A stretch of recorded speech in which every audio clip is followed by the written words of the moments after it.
Welcome back to Stuff About Tutorials. Today we are talking about how to clear search history on Threads app.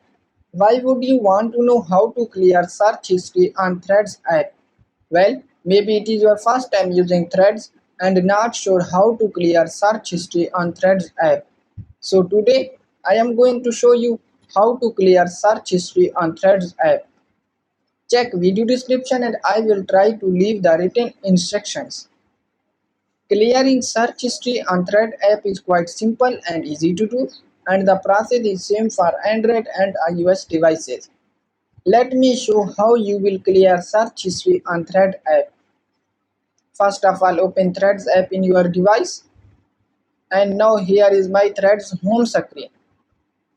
And then first click on search icon in the left bottom corner, and then click on search.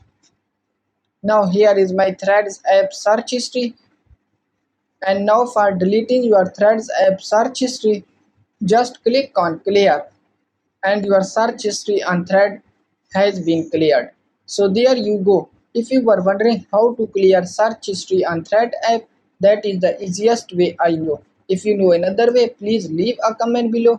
Be sure to subscribe for more videos.